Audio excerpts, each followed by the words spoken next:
In today's show, we have another multi-topic episode, where first we discuss, are we witnessing the end of mankind?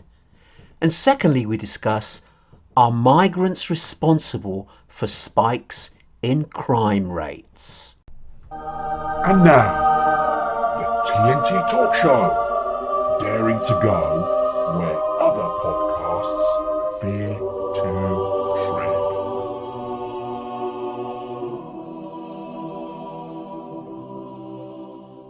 Hello, I'm Tony Fasulo, and I share the stage with my esteemed friend and colleague, Tayo Boya. Tayo, hello, my friend, once again. I hope you're keeping safe and well. Yeah, what the hell, Tony? What you gonna do, eh? Come on, it's been a while. Let's have some smile. Let's have some upbeat sounds from you rather than this dire, down face. Come on, give us a smile.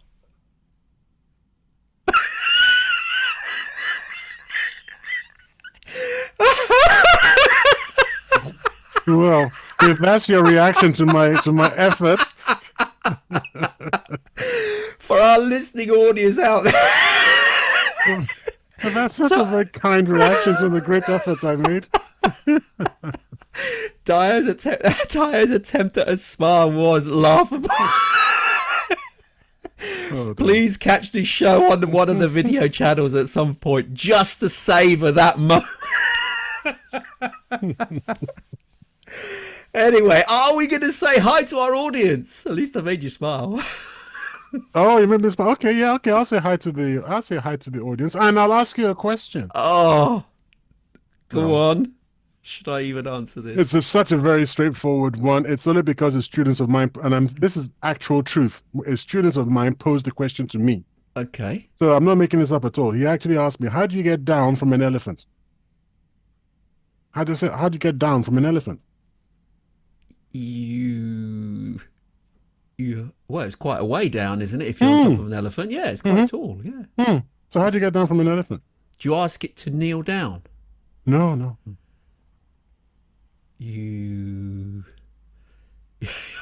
know.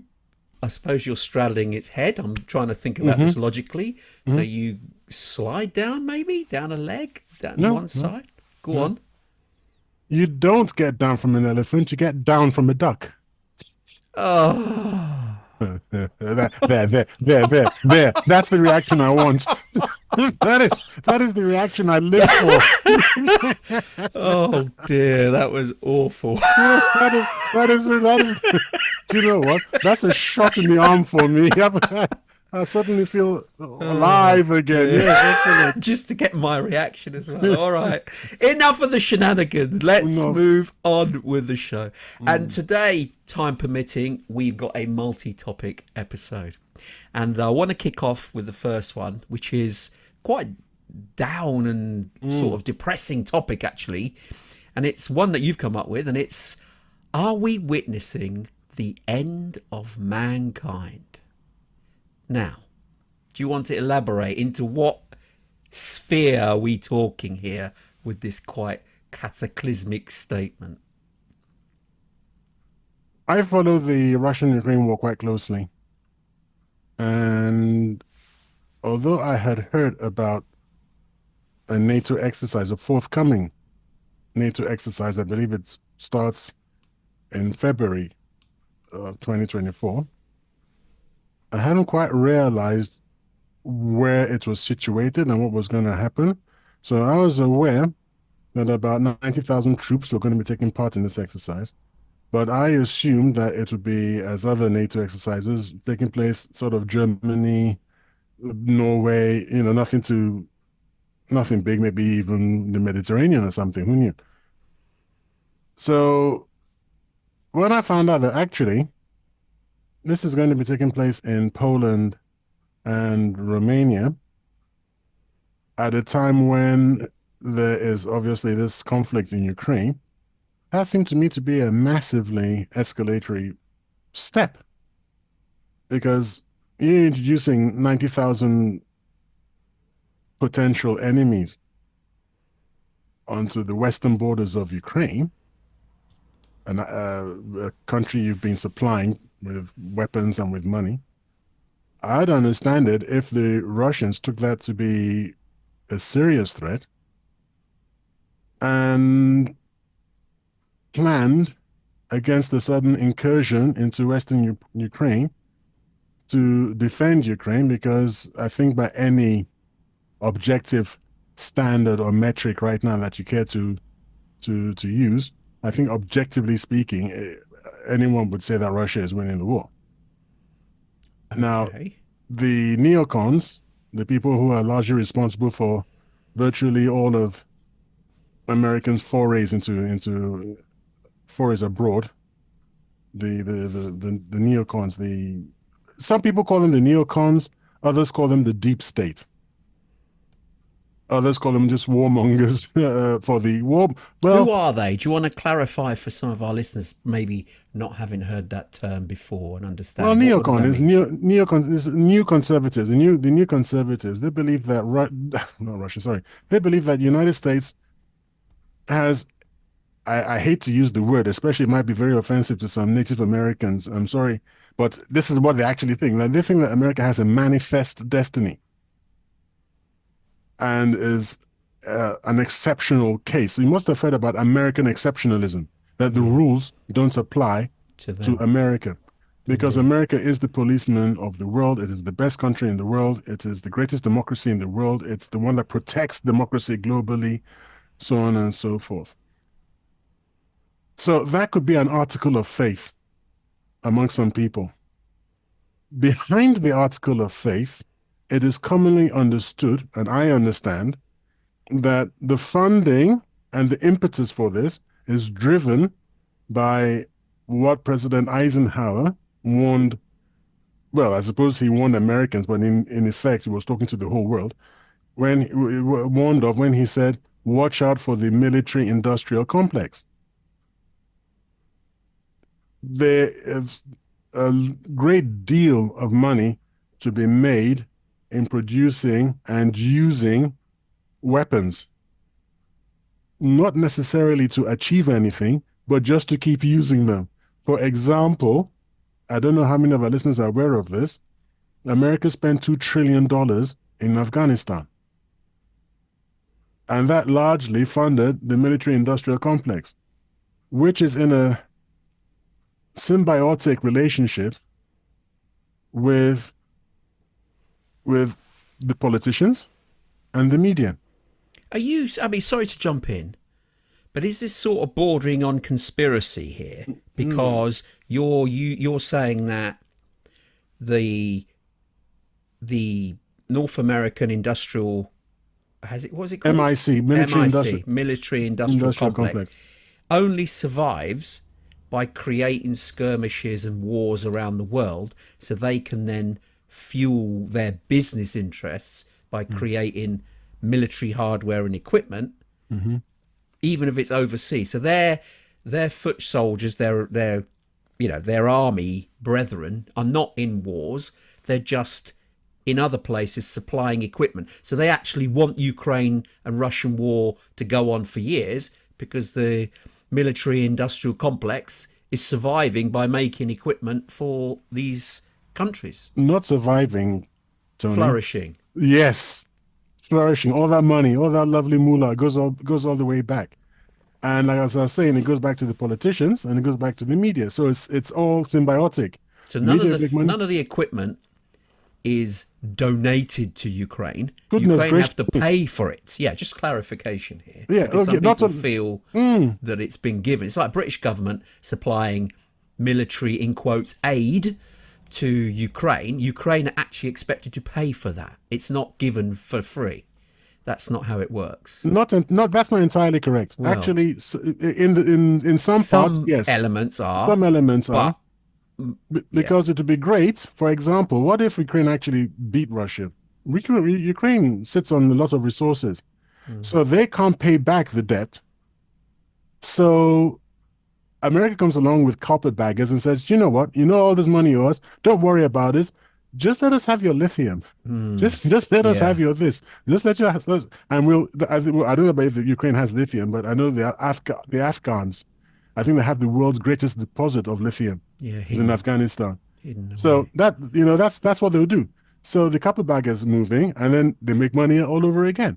And of course, the, I don't want to lose my train of thought, but anyway, I'll continue. Of course, if Ukraine could somehow not beat Russia, I don't think anybody is crazy enough to think that Ukraine could actually beat Russia. But if they can cause enough damage to the Russian military, that would obviously reflect very badly on Vladimir Putin. They were hoping that with the sanctions and the way the Russians would suffer under the sanctions, eventually Vladimir Putin would be thrown out of office, and then there'll be balkanization into 5 republics of Russia, and then the carpetbaggers could move in because Russia, as it presently stands, is actually the world's greatest resource country, Yeah. bar none. So there's a lot of things that a lot of carpetbaggers could make a lot of money off, which they were doing happily under Yeltsin until this horrible, horrible man came in and thought, hang on a minute, that's not good enough for my country. And they hate him for that. Okay? So The Americans hate him for that, yes. the American, well, the West. The West hate him for that because the West has been doing that all over the world. That's what Africa is complaining about, and so on and so forth. So the idea is not that a war is meant to result necessarily in a victory. You know, a stalemate is a lovely thing. It's fantastic. Think of the stalemate between North Korea and South Korea. Who's selling all these weapons to South Korea? Who's The got US, army of course. bases? Who's got army bases in South Korea? You know, it's a lovely, not lovely. It's an elegant practice, but an immoral one, Yes. so to speak. And it carries on and on. But the thing is this: they're looking at Ukraine, and I think the neocons, the ones with the how did I put it? With the philosophical, I put it very nicely earlier. I can't remember. The ones with the philosophical belief in the manifest destiny of America, their motives are slightly different from the MIC. They actually believe that America should be everywhere and controlling everything. So, losing to Russia and Ukraine is a double whammy. Not only do they get to balkanize, not only do they fail to balkanize Russia, but they lose another huge resource In Ukraine. in Ukraine. They lose that to Russia. So, being very powerful. Now, there is no neocon club with a badge or a pin that I could say, oh, just look at this pin, just look at that pin, or look at this signal that this chap or woman makes. So you'll have to sort of, the audience will have to look into it themselves, you know, which is a good thing to do. We believe, it is believed, I won't say we, who's we? It is believed, it is thought that from what people say, from what they say, you've got Victoria Nuland. I don't know if you remember who she is. Yeah, I remember who she is, but would you explain to our Well, audience? Victoria Nuland, I believe she's been promoted now. I believe that she's deputy something or the other in the State Department. So she's failed upwards, which is always very nice. Everybody does. Yeah, well, wow, it's amazing. She was, for audience members who don't know or remember, she was the American diplomat who took cookies into the Maidan Square and was handing them out to protesters under, what's his first name? Under Yanukovych, who was president of Ukraine at the time. And the Maidan protesters were the ones who eventually kicked him out of office. And a lot of people call that a coup because it was not a democratic exercise. They managed the revolution, the Maidan revolution, kicked Yanukovych out of office. Yanukovych ran to Russia. Viktor Poroshenko took over, and Victoria Nuland was caught making she was recorded actually, rather than caught. Yeah. She was recorded making a call and deciding who was an in key American positions. Yeah.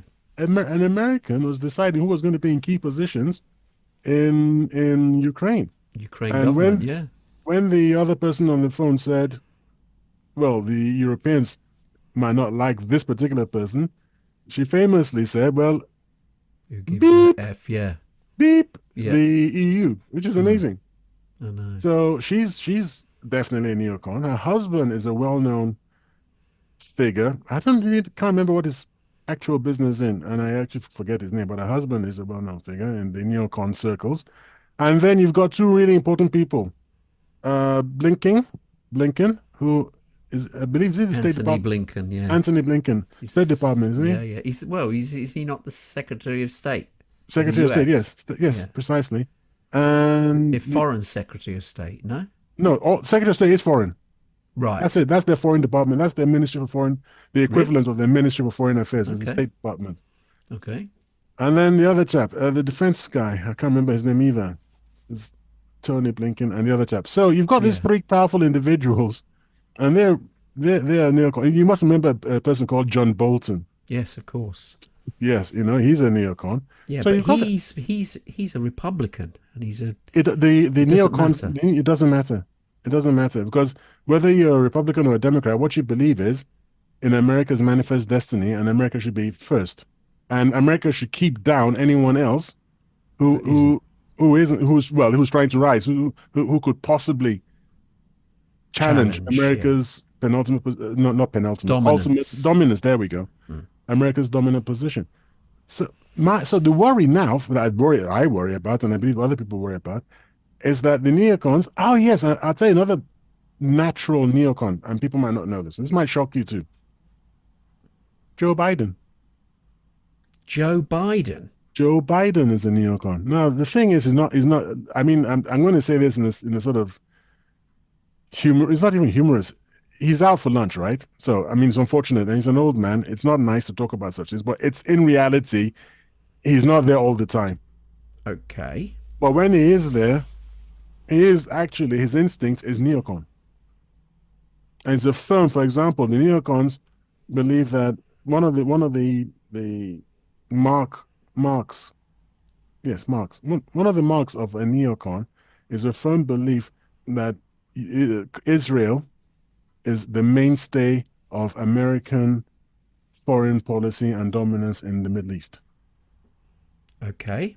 I And think that that's anyone in America believes that. It doesn't have to be a neocon. I believe that used to be the case. Like I said, generally speaking, this was the situation. But there's a difference between the Jewish lobby, which is very powerful, and people towing the party line for the donations and whatnot, and an actual belief in it. Yeah. It doesn't need the Jewish lobby. It is real. There's a real feeling there. John Bolton is one, for example. Joe Biden is another. Right? So they've got a lot of influence because the president is a true believer. They're not doing it behind his back or anything. He is a true believer. So my worry and the worry of people who sort of think about these things is that with these troops in the region and with Russia I don't know about if you know the latest news from the battlefield, but No. Russia is making huge gains at the present time is in Avdiivka and other, basically more or less across the front line. Okay. So in about a This month's is time, because of what reason? Because of oh, another offensive or lack of military equipment that Ukraine is now finding itself? not just lack of military equipment for sure, but the main thing is that remember that Russia said they were going to fight a war of attrition. Yeah. Well, they've succeeded in that, and they've attrited maybe up to 600,000 Ukrainians. So there's actually no one on the front line. And at the same time, when I say no one, I'm not saying not no one, no one. What I mean is few. They need more men on the front line. And the latest, what is it when you call it when you call people up? Conscription. Conscription, yeah. Yeah, the latest conscription, the latest Ukrainian conscription isn't going that well. People don't want to go to the front line because obviously people get attrited. Yeah. And at the same time, Russia has last year included about 460,000 men into their army. And they're not even all on the front line yet. They're still holding them in Belarus and certain places. And they want to add another 400,000 or 500,000 this year.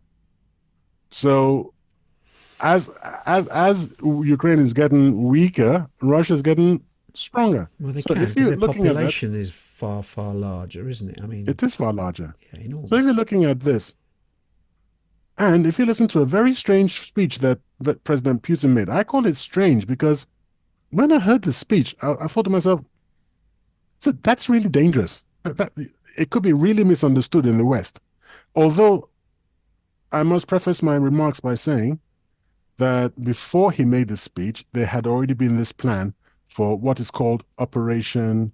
Do you know what it's called? The Operation No. Operation Steadfast Defender. That's the NATO exercise. Okay. Operation Steadfast Defender. This is the one with the 80,000 NATO 90,000. 90,000 NATO troops. Yes.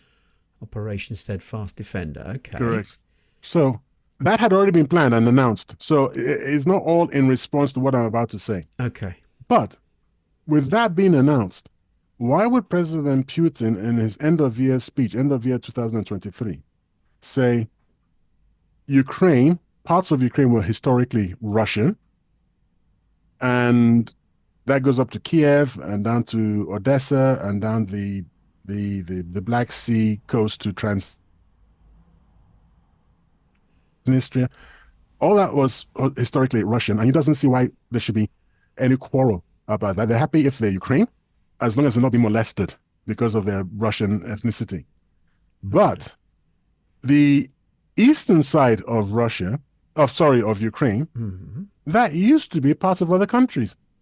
Those used to be parts of Romania, Poland, and Hungary.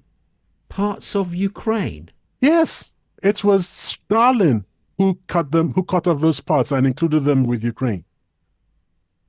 Interesting. Right? So President Putin is saying they're not really Slavs. And he doesn't mind if those parts go back to their respective countries. So in other words, clear out Ukraine altogether, no longer exist, divvy it up, give the half to Russia and the other 3 to those other countries. Why does he want to do that? Well, because there'll be a lot of trouble. I mean, they don't want to be in Ukraine. They didn't really want to be in Ukraine. It was Stalin who put them in Ukraine. They're not really sort of volunteering to go and fight Russia to stay in Ukraine. In fact, Viktor Orban quarreled, or is still quarreling, with Ukraine, with President Zelensky, for conscripting Hungarians. But then they don't really see it as their beef. So you're talking about a place called Galicia. Now, I've never actually seen an outline on the map, but the Galicians, or that part, they're ethnic Hungarians. You see, the point is, if the borders of the country have been created and people are there over 2 or 3 generations, they become ingrained in that new country. It's where do you draw the line? How far back do you go and go, well, that used to be theirs? Well, we know the problem that's happening in the Middle East with Israel and the Palestinians. How far back do you go? It's a problem here. You can't divvy up land based on the past, really. I mean, Russia is saying that parts of Ukraine were Russian. Well, yeah, they may have been. But Serbia could say the same about Kosovo. Kosovo was Serbian, but now it's a separate country. So how I know, but there's the issue. It's where what happened in the Kosovo case, you've got a lot of ethnic Albanians crossing into Kosovo, and the Serbs that used to live there migrated to the north of Kosovo. So in the south of Kosovo, which was still part of Serbia, in fact former Yugoslavia, they moved up, and so there became a majority of Albanians. But because they'd been there over a number of years, this didn't happen straight away. They thought themselves the district of Serbia, which was Kosovo, and they thought, well, yes, we're Albanians, but we're also Kosovan because we're living here and we've been here for the last 30 years. So how far back do you go? How many generations do you go back and go, well, actually, that don't belong to you? It's a minefield. And this thing with Russia saying, well, Ukraine used to be ours. Well, so what? Only a few years ago, the Soviet Union was the Soviet Union. Doesn't mean you go back to that. It's a very difficult thing to resolve. But going back right to the beginning of what we're actually talking about. I want to answer you first. Well, Two things. A, that was never President Putin's, divvying up Ukraine was never President Putin's problem. If you recall, since 2014, he's been asking for Ukraine to abide by the Minsk agreements, which was meant to recognize not independence, I suppose independence, I don't know what it is. Not independence from the country, but the what is it like Scotland has now? What's it called again? Self-rule or something? Yes. Yeah. Well, they have, yeah. Yeah, so it was meant to be, so they're not leaving Ukraine. They're still going to be within Ukraine. Well, they're going to have self-rule. Autonomous. And that's the word. Oh, yeah. Thank you very much. That's the word I was looking for, the phrase. They were going to be autonomous, and the Ukrainians would stop attacking them. So there'd be peace. Okay. No, he didn't ask for the place to break up. And he was asking for that since 2015 when he signed the Minsk agreement. Yeah, but that was after he'd taken over by force Crimea.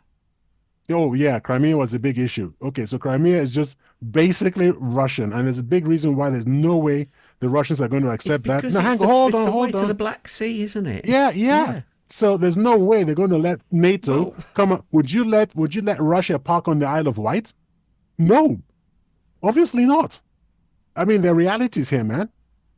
So apparently, when Putin was told that about what had happened, they said it was the first time anyone had ever seen him screaming in his office. That he really lost his trolley, because that was just. I think anybody else would probably have started, nukes. Anyway, I'm getting distracted. So number one, that's the thing about he wasn't trying to break up Ukraine. Number two was the asked the question, how far back do you go? There's this thing called grudge memory, and I remember reading it a long time ago. Grudge memory. That some people, some tribes, people, cultures, they hold on to grudges a lot longer than others. For example, your Mediterranean ancestry. Yeah, apparently the Sicilians and the Italians, they remember what somebody's great-grandfather did to somebody else's great-grandfather, and they're still arguing about it, and the family, like 5 generations later, they're still arguing about it. Well, yeah, if you keep dragging it up, then yeah. You say that to somebody from England, and like, why? Except in Northern Ireland, where we've got our own example of people who hold grudges for a long time. So you can't just dismiss it. This is human nature. No, I'm not dismissing it. I am not dismissing it. I'm asking the question. It wasn't a dismissive comment. It was how far, asking the question, how far do we go? No, we don't have an answer. As long as we remember. As long as well, people what does remember. that mean? It's not quantifiable. It would be good if it was something like, 75 years. No. I know, but that would make more sense in a court of law. How would we back it up and give legitimacy to someone making a claim to the land? Do you see what I mean? By how furiously they're prepared to fight for it now. Well, that's a good metric. If you're prepared to die for it now, it's important. So when he made that speech, President Putin made that speech, I was thinking to myself, hang on a second. If you beat Ukraine first, and then say this, and then sit down with the Romanians, the Hungarians, and the Poles, and say, sit down. And by the way, the people living there, and you can hold like he did, like Russia did. They held referenda in Lugansk and Donetsk. So, and one other, I think. So one other oblast. So if you do that, and then the people say, the Poles go back. We want to go back to Poland, and the Poles are happy with it, which they will be. Hungarians will be, and the Romanians will be. No problem. Even the UN would be like, well, if everybody's happy, there's no strife. But to do it now in the middle of a war, surely that allows NATO to come and sit in those areas and say, well, you said you weren't really that bothered about it anyway. I'm not sure that's a reason for we're witnessing the end of mankind. That's a Oh, bit of well. a leap. Well, I mean, because our then, topic because is then the neocons, they start talking about, well, you know, now that we're here, we need to protect our troops. So let's declare a no-fly zone over Ukraine. Whoa. no, they couldn't do that because Why? What would stop them? because it's a Russian conflict. They don't want to go into a conflict with Russia as much as Russia doesn't want to go into a conflict with NATO. They both know, regardless of their thoughts, it would escalate, and you wouldn't want to escalate when you're confronted with a nuclear power. You just wouldn't. Are you sure about that? Have you heard of a man called a Senator Lindsey Graham? Oh, Lindsey Graham, he's just an idiot. What? He's a senator. Yeah, I know, but he's Well, not what's the saying problem? nuclear war. He ain't got a clue. Well, he's actually. I think his comments are that we have to stare down Putin. You know, everything in Russia is Putin. We have to stare down Putin, even if he has nukes, because we have nukes too. What does that mean? Oh, that's just ridiculous. Well, what does that mean? That's saber rattling to your own population. Okay, That is definitely showing strength to your population, because guess what? What's happening in the next few months? The presidential election. They want the Republicans to come out to vote and vote for Trump. This is saber rattling. This is an election year. Everybody knows this stuff. But in reality, that's not meant to be for an international audience. That message is meant to embolden the American population to come out and feel strong behind their Republican Party and their candidates. No, that is not foreign policy as far as American government is concerned. I'd love to agree with you, but I'm not the only one who disagrees with you. I've just sent you a link, and this is a CBS News report. Do we share this with our audience? Yes, please. Yeah, yes, well, okay. CBS. It's public. Yeah, we'll share it with our audience. We'll share it with them. It's a CBS News report. I believe it's pretty recent. I hope it is. I asked for recent things. Yes, January 23rd. Oh, That's today. That's today. So that's pretty good. And this is about the doomsday clock, which is set to 90 seconds to midnight. Wow, that's the closest it's been in a long time. That is the closest it has been in a long time. It was updated in 2022 in response to Russia's incursion. Yeah. I don't like the word invasion. Well, they invaded, didn't they? So it's not an incursion. incursion. You know, I'm going to use incursion or support or whatever it is. I don't like the word invasion. I mean, if Americans can play with language, so can I. Sorry, it's been a leading concern dictating the hands of the doomsday clock. Anyway, so I invite our audience to look up the article. It's a quite interesting one and discusses why we are so close. We are so close now. You see, and I've got something else. I've got something that bothers you. This one is something that you made me aware of, and I've been thinking about it because I tell you what, the Russians now have loitering drones. Yeah. With AI technology on board. So they are semi-autonomous. Yeah. Right?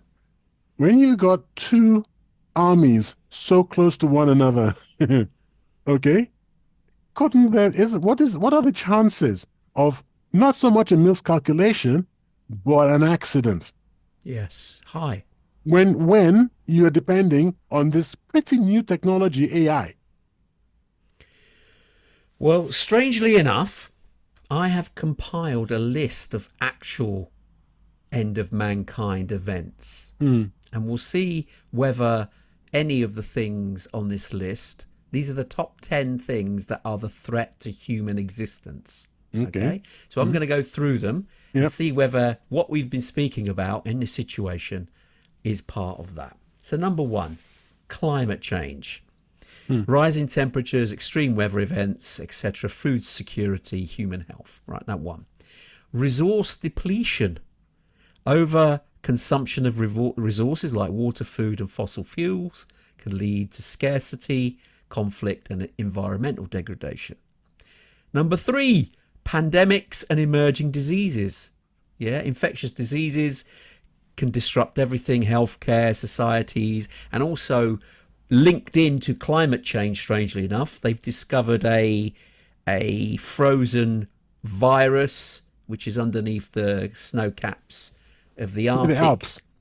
Arctic, yeah. Oh. And if that melts, which it could do, it could release viruses back into. And we have no immunity for it. No, none at all. So that's a problem. Number 4, this is up your street: nuclear weapons and mass destruction. So that's an existential threat if they're used with a miscalculation, and exactly what you said on a battlefield. If something went wrong, but they do have hotlines still open. It's not like Russia and America have closed lines like the Cold War. Do you remember?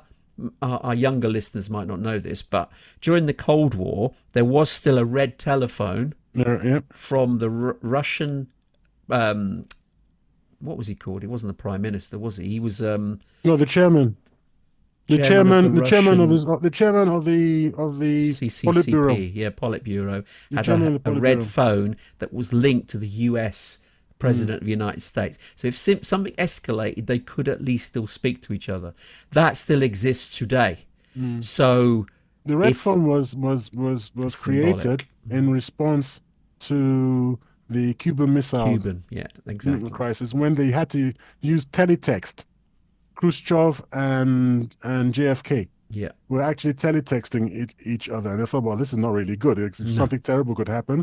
Let's have this de-escalate. Right. But are you aware that due to statements Biden has been making, the Chinese have actually cut off their telephone with the Americans? They don't want to talk to the Americans anymore because they're fed up. Because the Americans say one thing, they agree on something, they go and make a press conference, and then they say something else entirely, and the Chinese are just like, you know what? No more. So I think part of the problem is that when the American press office is there, those are mainly for their own domestic audience. But unfortunately, because of communications, it gets spread around the world. And when you hear what's being said, it's like, hang on, we've just had a meeting with them. That's not what they said. But it's because they're giving a different voice to their public. Remember, you even said it many times. Don't believe what's said from the American government. And they are talking to their own population. So they're giving them misinformation. Behind the scenes, they're talking the right way. But China is getting confused. They don't understand the way that the Americans play. But anyway. Yeah, they should, but I don't know. Indeed. Right, number 5. This is the one again of yours. Artificial intelligence and automation. That's one of yours, not one of mine. Well, it is one of mine, but where AI offers benefits, but it can have autonomous weapons, and that could be a big problem. And yes, you've highlighted an interesting one. If they've got these drones, which are they're using AI technology, but they're semi-autonomous, almost autonomous, who knows what could happen? Exactly. And it could escalate. If the two armies close to one another, I still can't understand. Look, soldiers are camouflaged. How do you look at a soldier and say, this is a Ukrainian soldier, or this is a Russian soldier, or a NATO soldier? How, in camouflage, in snow, in a trench, under netting. It's a bit, you got to be really careful. I mean, you could easily bomb the wrong person. Well, normally those messages are because they say they have no troops, their own troops in that area. No. But there is often mistakes made in battles where that's where friendly fire comes from. Friendly fire, absolutely, where you kill your own soldiers, absolutely. That's a horrible way to go. I mean, it's a horrible way to go in war anyway, but you're not dying because of a battlefield, with honour. You're dying because some fool has made a mistake at your side, which is just terrible. Anyway, another one. But sorry. List. Go on. AI. Yeah. Is meant to react quicker than humans. It does. Right. Now the thing is this: the missiles, the missiles. Now the Americans refuse to say whether they're nuclear tipped or not, but the Americans have got missiles in Poland, pointed at Moscow, and the flight time is 5 minutes. Okay. And those are just supersonic, your standard supersonic missiles. If they ever develop which I suppose they will one day, the hypersonic missiles, apparently it comes down to something like 3 minutes. Maybe not even that. It's not even quite up to 3 minutes. So you might want to hand over your defense to something that acts a bit quicker. Yeah. And you might wonder, I wouldn't. I don't think you would, but I No. don't know who's running the brain trust in Moscow. They might decide, well, our AI is pretty good. Let the AI handle it because it's going to react quicker. And then it fires off its own missiles, only for us to discover, oh, wow, Well, that was a mistake. well, there are differences to defensive systems and offensive systems. So you could put an AI system on a defensive system because there's no way for that defensive system to fire offensively. Do you see what I mean? For instance, I'll give an example. The UK military have recently fired a laser weapon successfully. They kept secret the distance that the thing can fire at, but it's instantaneous. It's a ship mounted device and it's very, very cheap. Whereas a It's missile, cheap. yeah, cheap to fire, because when you're defending your position with traditional missiles, each missile is roughly £1 million, and some even more than that. Whereas when you're firing a laser, it's less than £10 per shot. Yeah, how can that So be the case? Because a laser, the amount of energy it requires, it needs a nuclear reactor on no, board. no, no, it's not anywhere near that expensive. It's just the concentration of the light, so the power reserves for it aren't as big as we think. It's the concentration. It's interesting. The power outage is less than you think, and the cost per shot is £10. Literally Have you £10. got a link that you can share with me and the audience? Do you know Just what? That was on the BBC website. I'll have to do a dig of where that was. Oh, I well, you could have told the sworn. audience where to look Actually, for it. BBC actually, I think website. I've It's fine. shared it with you. Did I not share it with you No, already no, a few I days don't. back? Okay, I'll have a look and see if I can find it, and we can add that to our blurb here. I'm mindful of the time because I want to talk of another one, but I want to Yeah. quickly go through Go on. the remaining ones. Cyber attacks and disinformation. Now you might think, why?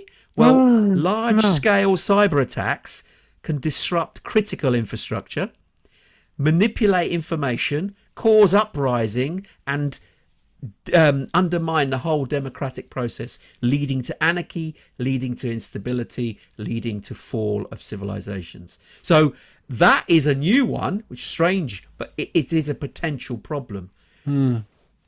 Another one, which I don't think is quite as powerful, but could be inequality and social unrest, which is linked to the anarchy element, where you've got a growing economic and social disparities, and it can lead to instability, conflict, erosion of social cohesion, things like that. So you're going to get problems. Whether that's a doomsday event, I'm not so sure, but it can certainly cause problems if it gets too widespread.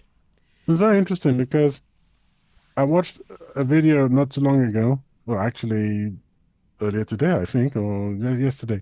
I watched a video which highlighted the fact that the woke agenda, this was it the DEI, diversity, was it Equality and equality and inclusion, inclusion, yeah.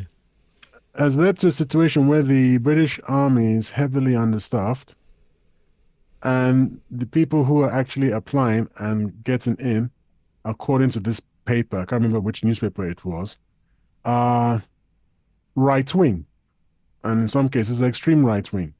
And it'd be very interesting if the British Army becomes heavily weighted by extreme right wingers.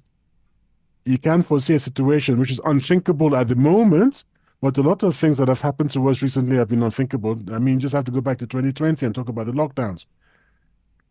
It's unthinkable at the moment, but we could wake up one day with a coup, a military coup, where these people take over and they say, we're not interested in all this stuff, and we've got too many foreigners in here. This is what I've always been complaining about, that if we don't let us have a frank discussion, the the the frustration will build up, but it will build up out of sight. And then when it bursts out, it'll shock everyone. Yeah. You have to let people talk about these things because that's how people can hear their views. and you can ask yourself, are they telling the truth? No, indeed. I'm agreeing with you. I mean, those are certainly risks, but you'd have thought that the British Army was mature enough to have checks and balances in place for this sort of thing. I But think we don't know. America, you and I have discussed this before. You poo-pooed it at the time. I think we should talk about it again. Do you remember when I said that I believe that America will have to fight the Civil War? Will fight the Civil War shortly. Well, I'm still not convinced that they've reached that point again. I think too many have become too lazy. They got their own guns, but would they actually go to war? Well, if They can certainly they cause are, disruptions, but I'm not sure they'd want to go to war. they They are don't using they hate are their using what fellow they call Americans. lawfare. This new term, lawfare. Have you heard it? Yeah, I have. Yeah, Yeah, they're yeah. using the lawfare, it seems, to keep Donald Trump off the ballot.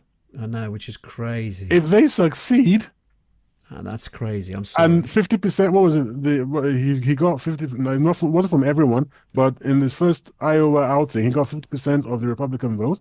Yeah. That's a lot of people, Mm. right? And it's all of a sudden you're telling them that they can't vote for the man that they want. There is a red state, and they've been allowed to do it. I'm not sure that they would win that, to be honest. We're hearing secondhand information about whether they can actually do it. It's not, even though we may not like Trump, and me personally, I do not like the man, but I still believe in democracy, and he has a right to stand. People should then choose him or not choose him based on his policies. Now, if he subsequently gets convicted, then that's a different matter. But until that time happens, despite the fact I dislike the man, he's still allowed to stand. It's a democracy. No, You I'm talking take about with the the conviction. punches. I'm Sorry? talking about the conviction. I'm talking, these are Well, if he's ridiculous. charged with something, then that's the starting point. But he hasn't even been charged. He hasn't been nothing. So slippery shouldered, which is what I find absolutely amazing. How come nothing is From the sticking? Supreme Court, by the way. Well, How can the Supreme Court have made that decision? Is this was it Colorado? Astonishing. it is astonishing. I don't know how they've got that to that point. Anyway, They're there we making a go. decision beyond that. But anyway, we digressed. Do you want me to finish this list? Because I also want to Oh, cover you another haven't? I topic. thought you had. No, Sorry. no. Couple more very simple ones. Loss of biodiversity and ecosystem collapse, Yeah, which yeah. is linked to climate change in a way. Natural disasters. That could be earthquakes, tsunamis, volcanic eruptions, Well, even Yellowstone unknown goes up. threats. Yeah, Yellowstone, asteroid impact. These are the unknowns. So asteroid impact. I think we can defend ourselves now. I would be very surprised when an asteroid takes us out. it caused damage, but yeah, whether it's an existential one. Yeah. But some of these on here are slightly higher risk than others for sure. Well, Yellowstone. That's I don't a know. super Would you like to tell? volcano. Would you like to tell the Yeah, audience why I keep on saying Yellowstone Yellowstone? Park in America is actually on a canva, which is a super volcano, and it hasn't erupted. Well, 70,000 years. it's 70,000, isn't it? Or 70,000, give or take. 800,000. Sorry? 800,000 No, years. I'm pretty. I'll check, but I think it's 70,000. Well, anyway, it's way overdue. And what's the cycle? About 70,000. Yeah, and it's overdue. And if It's it's overdue. not a canva, what am I on about? It's a caldera. My apologies. Called Caldera. And it's a super volcano. So if it went up, the whole of North America would pretty much be destroyed, but it would create an ash cloud that would cover the whole planet Earth. And in so doing, we would be trapped. We'd have no sunlight. The ecosystem would collapse, which is the number 8 that I mentioned. Our plant life would die several months, if not sooner. And yeah, that could cause an existential event. So those are far bigger problems than artificial intelligence, even bigger than nuclear weapons, would you believe? Because with nuclear weapons, you still have to have a certain steps before you get to pressing the button. It's almost last case scenario. And I think because of the communication methods that we have around the world, there's still people to de-escalate the situation. Well, you hope that there are. Well, I'm still hopeful that we're not that completely stupid. But then my final one is if we could be invaded by aliens and slapped about. Yeah, okay. That one I'm not going to bother with. That's not going to keep me up at night. Okay. But anyway, those are the ones in particular. I mean, I want to end it here because I do want to touch on the last one, even though we've only got a few minutes left. So, what's your thing? Are we witnessing the end of mankind based on what we've I think we discussed? might be. I mean, I'm not losing sleep over it currently. I'm not losing sleep over it, but I'm certainly keeping an eye on the one that worries me the most, which is Ukraine. That Ukraine worries me the most with this. I mean, how many troops just went into Lithuania now? German troops were sent to Lithuania. It seems as if the people on our side of the if you like argument, our leaders, they're making decisions that are just Well, no, incomprehensible. it's risk assessment, isn't it? You're thinking, well, what if Russia were stupid enough to do it? Let's just post troops there. Doesn't mean we're going to use them, It's not but going they're to there stop just in Russia. case. 5,000 troops isn't going to do anything. No, I know it's not, but So why do it? It's almost to appease the population, say, look, we're doing something. I don't know. Because also, you say it like that, but at the same time, the Russians are looking at it and going, well, Why they you know, put the ball? I know. It's quid pro quo. It's no good. You've got to sort of say, well, look, we won't do it if you don't do it. But yeah. until this conflict comes to either a stalemate or a they both get tired and go, all right, we'll negotiate. Until it comes to that, there's always this worry that it could extend. So they're just being, you if you knew there was a skirmish in France and Belgium were having an attack, we would station troops, in Dover and places like that, just in case. We'd get ships ready. So the same applies. If there's this skirmish in Ukraine with Russia there, it makes sense to put troops there just in case. Whether they be effective is another matter, but that your public demand something being done. So these are just token gestures, in my opinion. I'll just send you that just before you end. I'll just send you that little link there. Okay. Do you want us to share that as well? Yeah? Yes, please. Yes. Okay, we'll share that. Okay. Yeah. Right. Let's move on. Next question. We've only got a few minutes to discuss this one, but I don't know whether we need a lot for it anyway. The second one is, are migrants responsible for spikes in crime rates? And this has actually come from one of your friends, who you've mentioned already, Viktor Orbán, the current Prime Minister of Hungary. Yes. So, do you want to? Well, Viktor Orbán, he said something. He said, "Well, we are not going to accept any migrants from the EU. We cannot be blackmailed," he said, "with our money," which makes a lot of sense, because we will not have migrants come in here and give us the same kind of problems they are giving the rest of the EU with crime.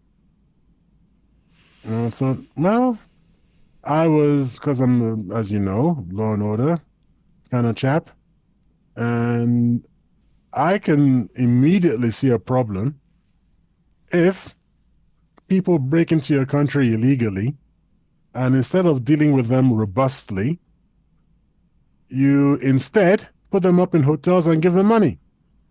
And then you're surprised when they continue to act in a criminal fashion. I don't know why you'd be surprised. However, what surprised me was when I actually went and looked at the figures. Yes, there is a link, but it's not as big and as terrible as I thought it would be. So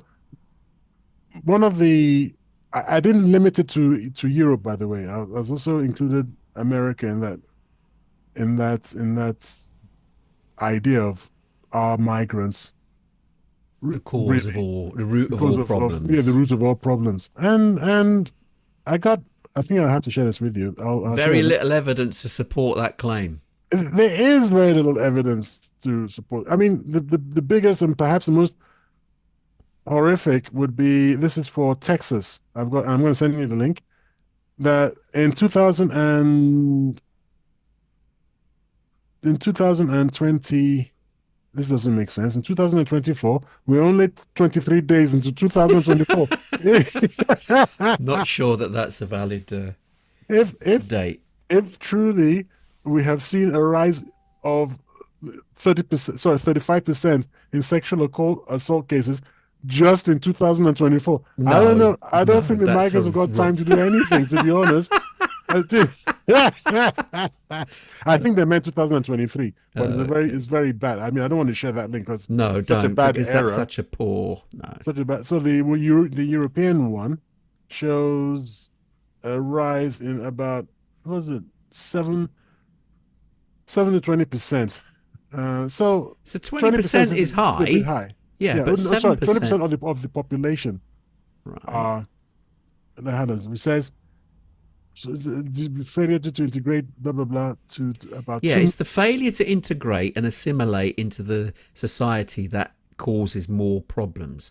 When you leave them with economic hardship, you bring them in, but then you leave them to fend for themselves. That's when they'll struggle. Because think about it. Let's say the situation was reversed, that any one of us was taken from the UK, which is where we reside, and we're placed in another country. And you're not given anything. You don't speak the language. You need to eat. You need to survive. So you will do things to survive. Whereas if the people were not, if they were brought in, but they were encouraged to integrate and assimilate, they'll be more amenable, especially accepting the ways of the country, the host country that's accepted them. So it's an easy target, especially for populist MPs and politicians, to claim that immigration is the root of all evil, because you're blaming a demographic for all your problems, and it's the us against them scenario, which is what a lot of populist politicians they thrive on. They want to do that us and them scenario, to say that we're being persecuted and the root of all our problems is those foreigners. That's Well, what do you think target. of this? I've sent you a link and a quote. The quote is this: in 2020, Swedish sociology professor Goran Adamsson published a crime study showing an unmistakable link to immigration. It's concluded that from 2002 to 2017, 58% of criminal suspects in Sweden were immigrants. That figure rose for murder, attempted murder, and manslaughter, where immigrants were identified as suspects in 73% of the cases, and robberies in which immigrants were suspected in 70% of the cases. That's kind of heavy. Indeed, it is, indeed. So But I think there is a link then, isn't there? There is there, but then why does that link not follow suit in other countries? It's the way that the people have been integrated into their respective society. In Sweden, clearly, whatever they've done has not worked properly. They've not adopted what other countries have adopted, because those rates, if true, are ridiculous. That's like a free-for-all. And I'd love to see. Why wouldn't it be true? Love to see. Well, no, I'm not saying it's not true, but I'd love to see the detail of those figures in terms of, was he cherry picking? I'd like to see other other crimes, that were perpetrated by non-immigrants, and see whether the trend has increased there too. So it's not just taking these in isolation. You want to see it in respect to what else has gone on, because it could be that crime has gone up by 73% in Sweden for whatever reason. So native Swedes have also gone up, as well as the immigrants, but because they've taken the immigrant side and said, oh look, there's 73% more crimes done by immigrants, I want to see the non-immigrant crime rate too, and see if there's a comparison. The terrible thing about this article is that they didn't give any references, which is pretty poor. That's always. But they did give a name. So what we can do, and what I think I will try to do, I volunteer to follow this down the rabbit hole and provide links by the time we publish this to the original. Yeah, that sounds good. I just want to quote one comment, and then I'll let it go. Yeah. I want to quote one comment from someone in that same to that same article, and I think it's something you've touched on. Magdalena Andersson, ex-Swedish Prime Minister, talks about a failure to integrate foreign-born residents. Well, this commentator says Sweden has been allowing immigration of a group whose religion specifically works against integration and promotes the colonization of the country. I think we know what he's talking about. And to me, as someone who has made comments too about the overly sanguine attitude that some Britons have and fail to understand about the psychology of that group, I second that notion that you guys don't know what you're dealing with here. It's really sad for people like me who've experienced it, and we're trying to warn you, and then we're called bigots, and we say, "Oh, you're bigots, you're racist." I think the integration part needs to be done by fellow ex-immigrants. That's where a lot of them are missing the problem, because they're trying to use native people to help with the integration, when in reality you need to use the same people who have successfully integrated as your go-between, to allow the new immigrants to see how the previous immigrants have flourished by integrating, and they can do the same. And it's the methods used to integrate a demographic group. We should do a show on this, because I'm prepared to do a topic on this. You are wrong. What is? Do you remember what my definition of true ignorance is? No. To not know, and to not know that you don't know. Wow. And you don't know that you don't know. So we should do a show where at least I get to show you what you don't know, and then at least you don't know that you don't know. Do you see what I mean? I don't know a lot of things. No. I'm very specific about this particular group of people. There's stuff you don't know that I think you should know. Okay. Now, that might not change your mind, but at least you will know. Yeah. Okay. And our audience will know too. Okay, cool. Right, I'm mindful we've reached the top of the hour here. So what's your comment regarding this? Are migrants responsible for spikes in crime rates? Of course they are. Oh. No, what do you mean? Oh. Look, first of all, just coming into the country legally is a spike in crime rates. Illegally? Yes. But migrants. If you jump onto a boat and you come in without. We're talking migrants. Excuse me. No. Not illegal migrants. I understand illegal migrants. We're talking our migrants. I'm talking about all migrants. I'm talking about all migrants, a large proportion of which are illegal. No, it's less than you think. This again, it might be less it's than a I populist think, view. but if 50,000 people lots. show up on British shores without a visa, that is breaking the law. And those are the people I'm talking about. What do you mean I said? What do you mean? Who do you think I was talking about when I said migrants? You're talking about all migrants. Hold on. When I said you put them up in a hotel and you give them money, who do you think I was talking about? Proper migrants with proper visas. They don't come in here needing money because they won't be allowed in. They come in with money already. So the only people I was talking, you didn't interrupt me then. It was the people I'm talking about are the people who need to be put up in hotels, right? And who need money. Well, then the title of our question was incorrect, because it says, are migrants responsible for spikes in crime rates? Not are illegal migrants. Do you see what I mean? You see, the question there is for migrants. I'm so sorry. If you go onto social media, and the article I was reading out to you, I mean, I've sent you the link. I think it's just taken as read. We're talking about illegal migrants. I don't think anyone was talking about proper migrants. Okay. Proper migrants they've had their checks, they've got their money, they know what they're doing. They're not interested in causing trouble. So illegal migrants. Well, that's separately, but I mean, there's not as many as you're thinking. And Viktor Orban wasn't talking about illegal migrants. He was talking about migrants. I think you're wrong. I think everybody's talking about illegal migrants when we're talking about migrants, because nobody sort of let all these people in. They're not. When you say migrants, you're not talking about people who went through the process. Okay. Right, we could discuss this at length, but unfortunately we have reached the end of the show for another week.